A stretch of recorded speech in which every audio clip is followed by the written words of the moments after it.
My name is Bob Hearn, and I have been practicing law in the Tampa Bay area for about 25 years now. I have a broad-based hybrid regulatory and litigation practice that is focused pretty extensively on, almost exclusively, in fact, really on the healthcare industry. The move also helps me grow my practice nationally.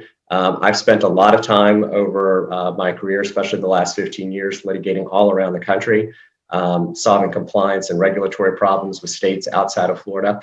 But I've always needed a little bit more help doing that. And I think Epstein Becker has got me covered there in a way that's unparalleled. And then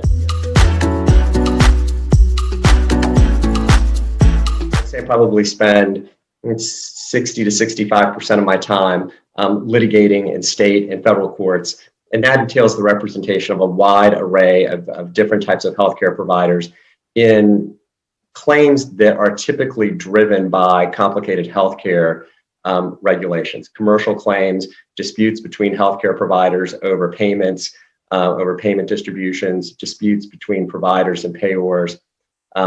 That's a big focus of my practice. I think my number one known for quality is my experience in depth in representing folks in the clinical clinical laboratory world.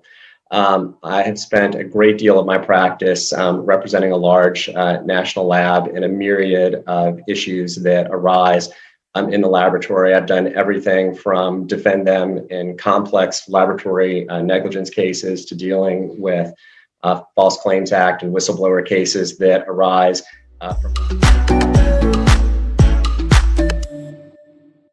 I think there's going to be continued advancement in the lab industry's ability to support the personalized medicine initiative with very specific genomic testing and again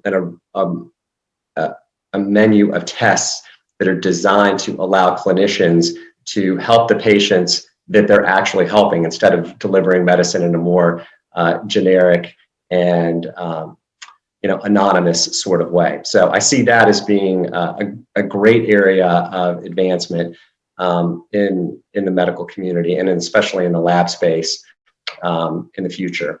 The challenges, I think, are obvious. We're getting ready to come out of a pandemic that has really changed quite a bit about the way that medicine is delivered. We've seen much more telehealth and telemedicine being practiced and paid for in the COVID context. And I think figuring out whether that's going to be durable and lasting is going to be a challenge, in dealing with the new way in which medicine is regulated and paid for on a remote basis is going to provide a significant amount of challenge for our clients.